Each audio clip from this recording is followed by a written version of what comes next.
salah satu, ada dua upaya, ada yang bersifat internal, ya, pengembangan usaha, yang kedua bersifat eksternal. Ya. Yang internal itu misalnya juga melakukan upaya bagaimana mereka bisa maju, ya, misalnya membuat produk yang lebih baik, ya, standarnya yang lebih bermutu lagi, ya. Juga bisa juga melakukan misalnya peningkatan penjualan melalui berbagai cara, ya. Misalnya menjual barang secara angsuran, ya. Bisa juga sekarang modelnya online, ya, penjualan secara online. Itu kan salah satu upaya. Itu namanya pengembangan internal. Yang kedua adalah pengembangan eksternal. Itu melakukan kerjasama dengan pihak lain. Ya. Kalau internal itu melakukan pengembangan dalam perusahaannya sendiri. Kalau eksternal itu bekerja sama dengan pihak lain. Jadi misalnya bergabungnya beberapa perusahaan perorangan menjadi firma atau merubah menjadi PT. Itu kan salah satu bentuk, ya. Kemudian kedua, penggabungan antara PT, ya, yang ada itu menjadi perusahaan induk, menjadi perusahaan anak, ya, atau mengakuisisi, ya, membeli saham perusahaan lain. Nah, ini akhirnya itu yang kita bahas kali ini adalah business combination, ya, penggabungan usaha. Jadi prinsipnya sama dengan yang sudah kita pelajari pada akuntansi lanjut 1, yaitu firma.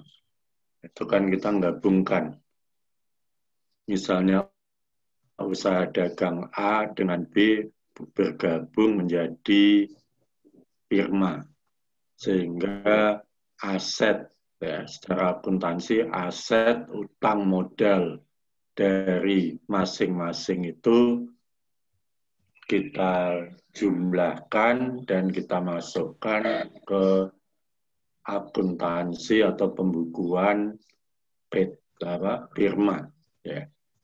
Prinsipnya sama dengan ini nanti. Yang kita gabungkan adalah PT, ya, perusahaan bentuk PT, perseroan terbatas. Sehingga nanti aset perusahaan atau PT A, PT B, ya, utang dan modalnya digabungkan sehingga menjadi satu, ya. Jadi itu penggabungan. Oke. Jadi nanti ada berbagai bentuk penggabungan, ya. Di antaranya adalah tadi merger, ya. Merger itu penggabungan dua atau lebih perusahaan menjadi satu. Yang mengambil alih atau yang hidup itu hanya satu perusahaan yang mengambil alih. Misalnya PT Arif itu mengambil alih, terbalik ya maksud saya. PT Widya itu mengambil alih atau mengambil aset dari PT Arif. Sehingga PT Arif bubar, muncul PT Widya. Jadi itu disebut sebagai merger, ya. Yang berikutnya ada ini konsolidasi, ya, menggabungkan dua perusahaan atau lebih membentuk perusahaan yang baru, PT yang baru. Misalnya PT Dian dan PT Vinda ini bergabung terus menjadi PT Dinda. PT Dian dan PT Vinda bubar, sehingga yang masih hidup atau yang baru itu adalah PT Dinda. Itu tapi dalam ini yang ketiga adalah afiliasi. Di sana ada 2 PT. Kalau afiliasi itu adalah pengambil alian saham, ya.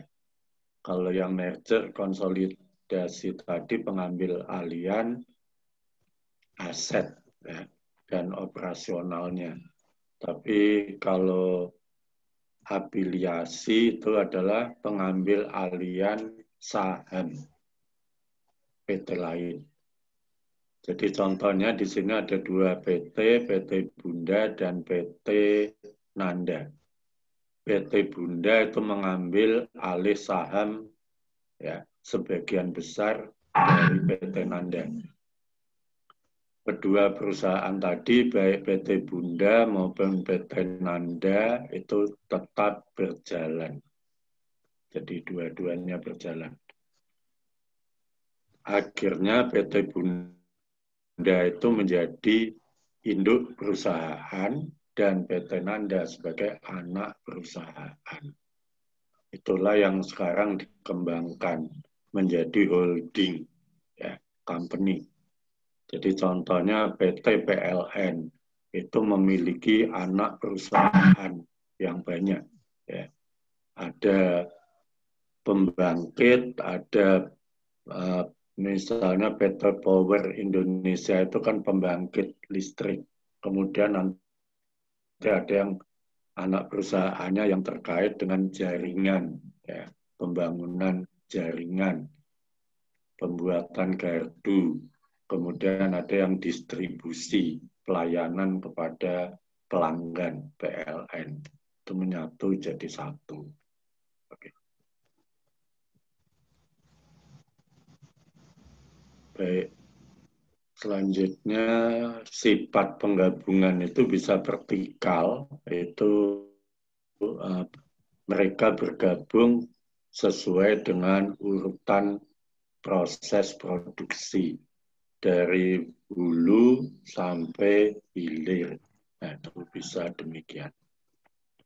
Jadi misalnya perusahaan penyamakan kulit bergabung dengan pabrik sepatu dan juga toko sepatu.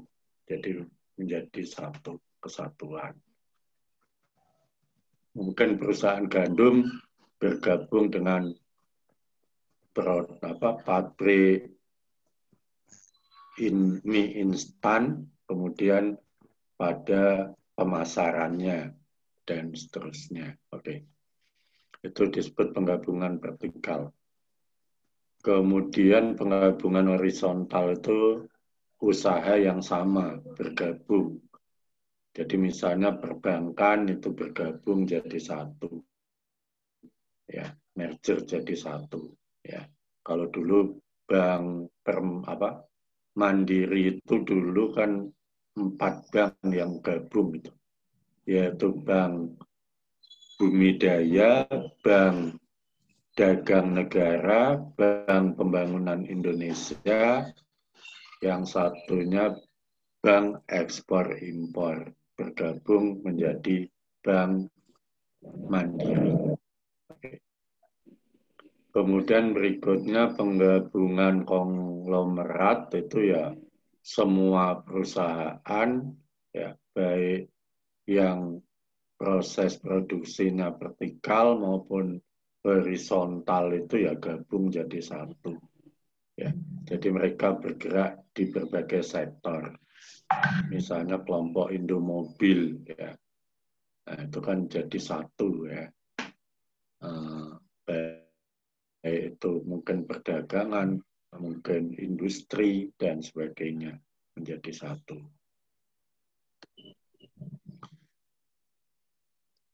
Oke.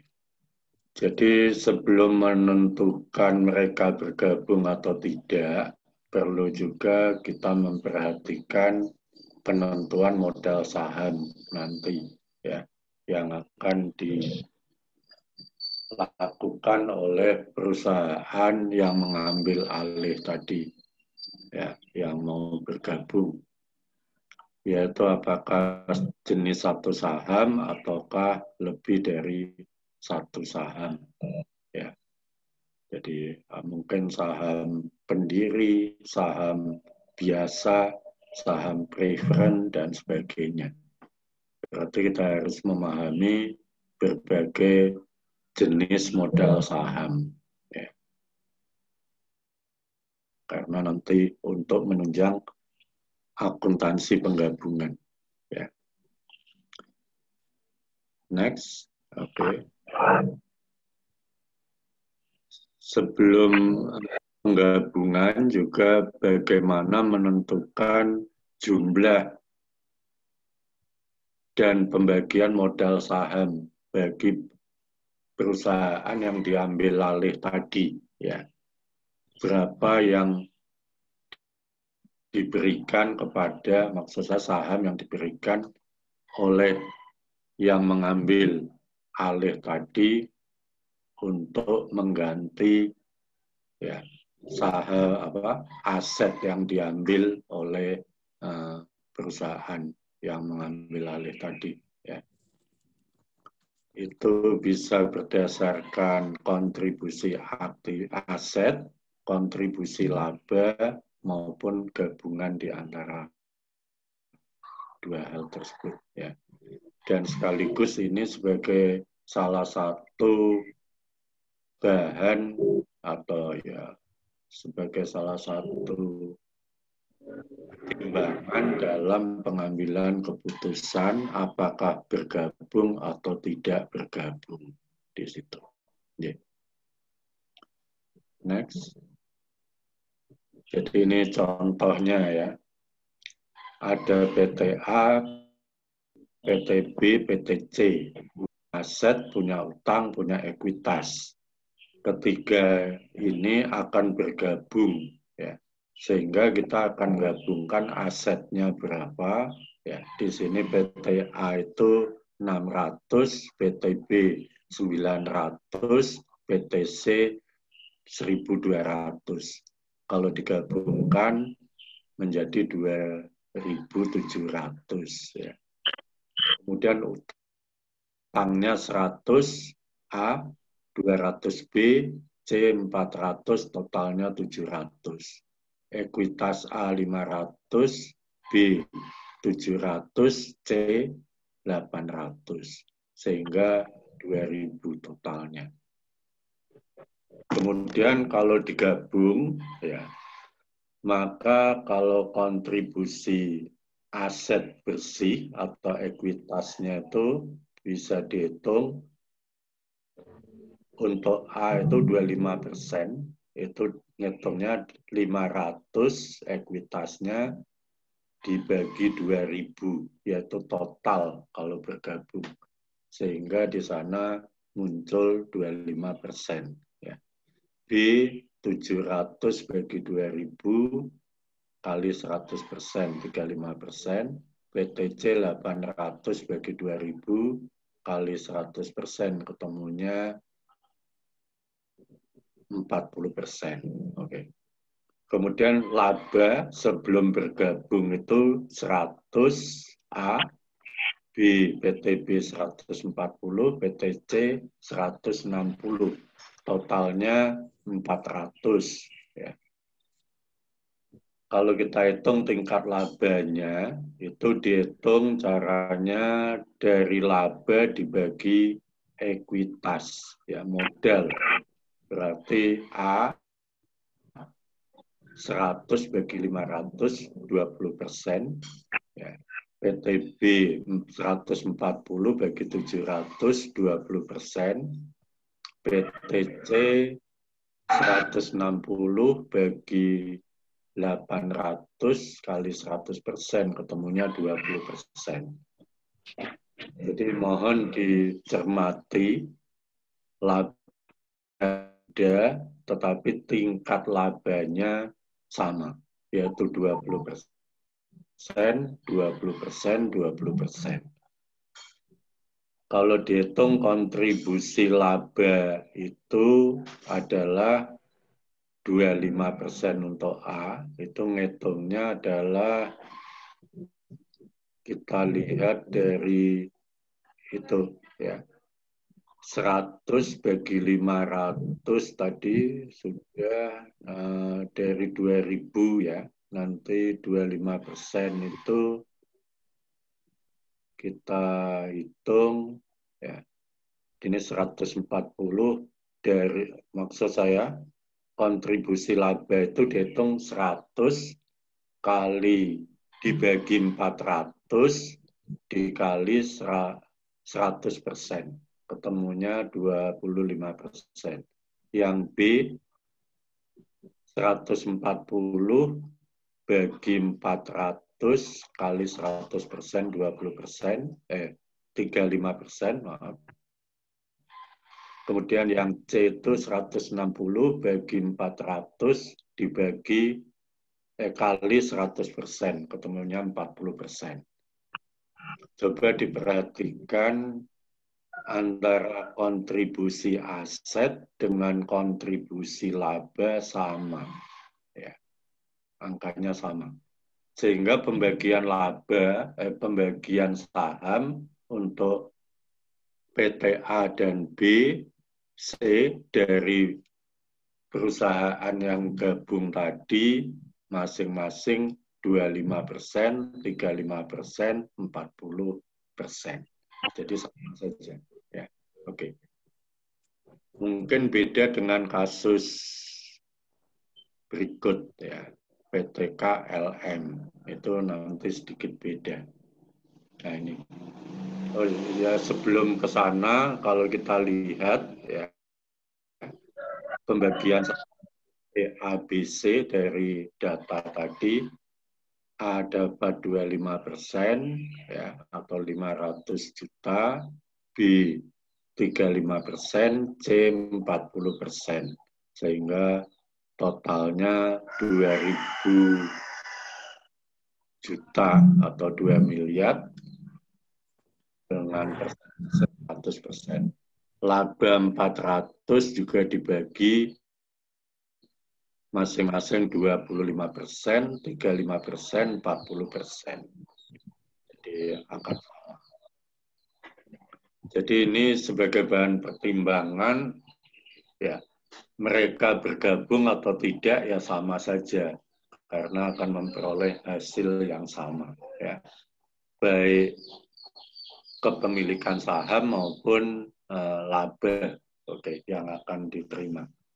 Coba kita bandingkan PTK LM ya. Di sana asetnya ya K 500, L 800, M 1400 ya. Kita perhatikan ini saja ekuitasnya 400, 600, 1000 ya. Masing-masing itu KLM. Totalnya 2000. Kalau kita lihat kontribusi asetnya berarti kan tadi sama dengan tadi PTK berarti 400 bagi 2000. Ketemunya 20%. PTL 600 bagi 30%, bagi 2000 maaf, ketemunya 30%. PTM 1000 bagi 2000 ketemunya 50%. Oke. Sekarang kita lihat laba. Laba PTK LM sebelum bergabung itu 120, 120 L dan M 160. Totalnya 1.400 ya. Kita anggap kalau bergabung nanti labanya kalau 400 bagaimana. Sekarang kita hitung tingkat labanya.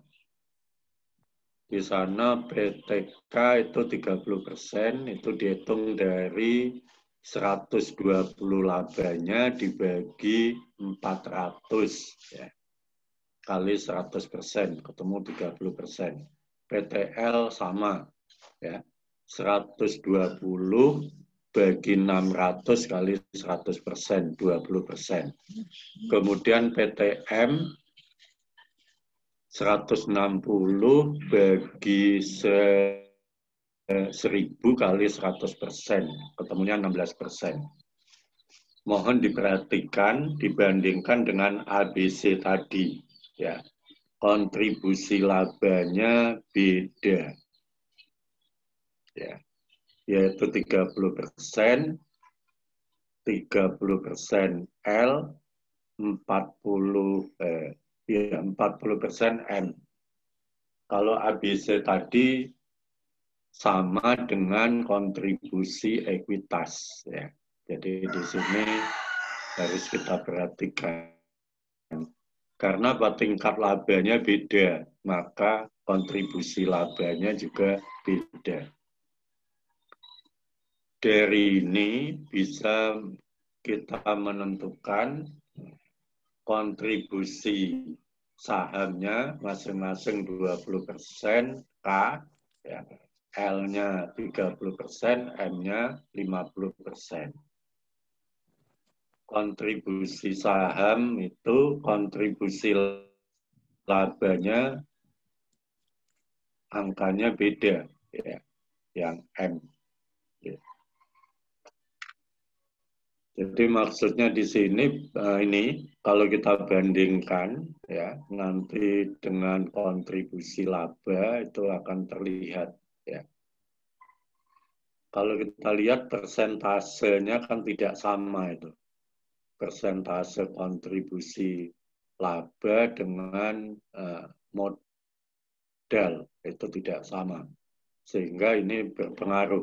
Kita lihat contohnya PTK.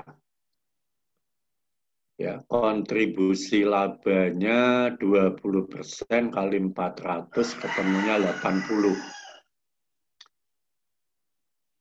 Kemudian bagian laba kalau tidak terjadi penggabungan itu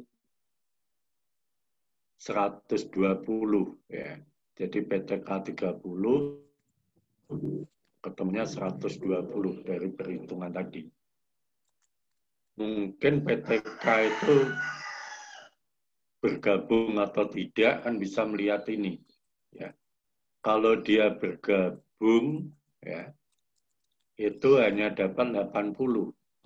Kalau tidak bergabung, ya, sebelum bergabung itu 120. Ya mungkin mengambil keputusan ya lebih baik nggak usah bergabung. Karena lebih rendah ketika bergabung.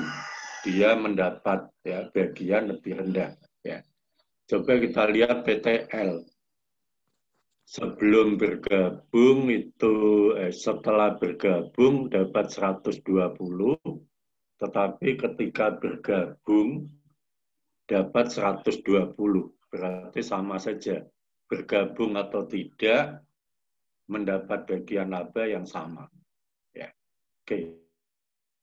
Lalu yang terakhir PTM.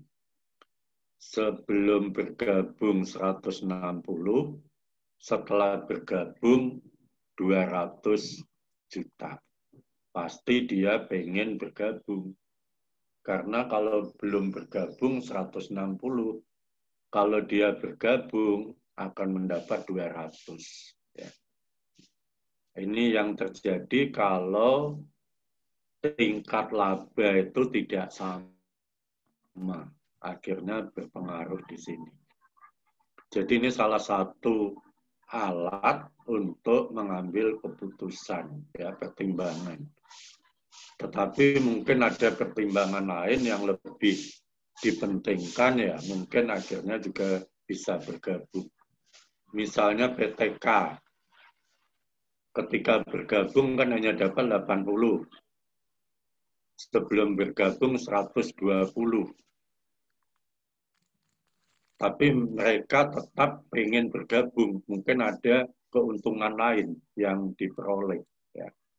Karena mungkin nama baiknya, ya, atau kegiatan operasional itu akan berjalan.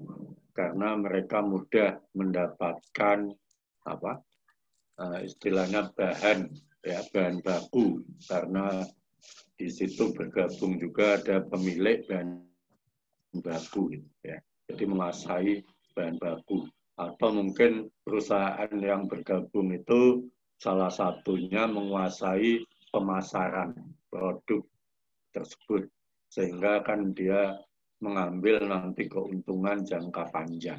Ya.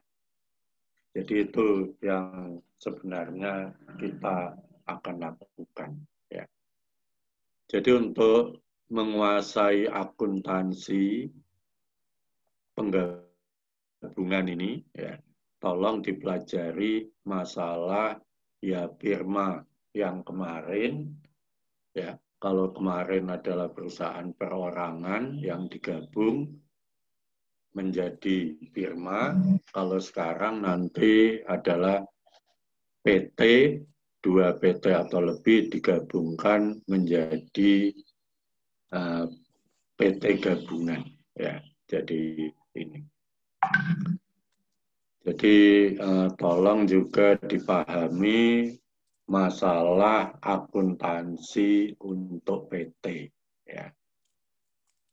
Mulai dari asetnya, definisi aset itu apa, utang apa, modal apa. Jadi 3 hal itu. Ya. Jadi modal PT itu ada 3. Yang pertama adalah capital stock, ya, modal saham, kemudian diskon premium itu adalah disagio, agio, berikutnya adalah return earning. Atau ada yang mengatakan kalau dulu istilahnya laba ditahan, ya. Tapi kalau sekarang ganti nama, setelah laba ditahan ganti nama menjadi laba tak dibagi. Tapi yang terakhir ini menjadi saldo laba. 3 itu tadi mohon diingat, ya. Jadi untuk modal PT itu yang pertama adalah modal saham, capital stock. Kedua adalah agio disagio, diskon and premium, ya. Stock, ya. Kemudian yang berikutnya adalah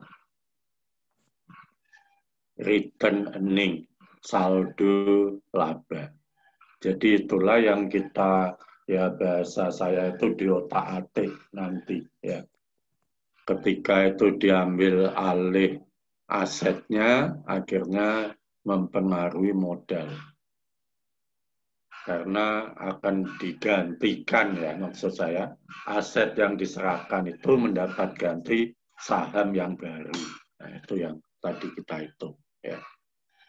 Atau pengambilan alihan saham itu harganya berapa, itu nanti akan mempengaruhi, ya, mempengaruhi catatan akuntansi atas struktur aktiva, aset, utang, modal, ya. Jadi mohon juga maaf, saya lebih condong mengatakan modal, ya. Jadi mungkin di dalam literatur itu kan, atau mungkin ya seling gonta-ganti. Ada istilah harta, ya, aset, ya. Kemudian utang, sekarang bukan utang tapi kewajiban, ya. Kemudian modal, ya, berganti dengan ekuitas, ya. Jadi itu, ya. Jadi sama-sama kita pahami bersama, ya. Dan juga berikutnya mohon dipahami siklus akuntansi. Ya, jadi siklus akuntansi yang ada 10 itu. Jadi siklus akuntansinya ada 10 kegiatan, mulai dari bukti, jurnal, posting, ya, buku besar, kemudian neraca saldo, penyesuaian, neraca lajur, penyusunan laporan keuangan, membuat ayat penutup, kemudian membuat neraca saldo setelah tutup buku, dan terakhir membuat ayat pembalik. Jadi 10 siklus ya, kegiatan siklus akuntansi. Dalam kegiatan akuntansi penggabungan ini ya kita mungkin juga menggunakan ya, tapi tidak sepenuhnya ya. Maksud saya semua siklus itu, tapi yang lebih banyak pada jurnal. Jadi jurnal, kemudian penyusunan laporan keuangan, dan juga jurnal penutup biasanya. Dan kalau ada jurnal penutup, biasanya juga nanti bicara jurnal penyesuaian dan kembali. Ya. Ya, ini waktunya Zoom tinggal 5 menit Pak, ini sepertinya. Nanti hilang lagi. Ya, jadi itu dari saya. Terima kasih. Saya akhiri. Wassalamualaikum warahmatullahi wabarakatuh. Waalaikumsalam warahmatullahi wabarakatuh. Terima kasih atas perhatiannya. Ya, terima kasih Pak Kusmurianto yang telah menjelaskan secara detail ya mengenai akuntansi keuangan lanjut 2. Nanti selanjutnya ya mungkin kita akan mulai kasih tugas karena memang akuntansi keuangan lanjut ini tidak mungkin bisa kalau kalian tidak mengerjakan soal seperti itu ya. Jadi nanti kalian bisa akses ya, akses di Elna ya. Pokoknya Elnanya itu dicermati terus karena nanti suatu saat nanti pasti ada tugas ya. Baiklah, saya rasa hanya seperti itu. Mohon maaf karena ada keterbatasan waktu, tapi ya lumayan ya 45 menit kali 2 ya sudah 2 SKS ini berarti ya sesuai dengan jadwal. Saya akhiri perkuliahan hari ini. Matur nuwun Pak Kusmurianto. Salam buat keluarga, salam buat cucu nggih Pak nggih. Terus sama-sama ya. Nggih. Terus salam ya buat Bapak Ibu kalian di rumah ya. Jangan lupa membantu orang tua mumpung di rumah ya. Kapan lagi kalian bisa kuliah sambil belajar di rumah ya. Membantu. Kita nikmati saja ya. Saya tutup nggih. Saya akhiri sebelum ditutup sama Zoom saya akhiri dulu aja. Wassalamualaikum warahmatullahi wabarakatuh. Waalaikumsalam warahmatullahi wabarakatuh. Sampai jumpa lagi. Sampai jumpa ya.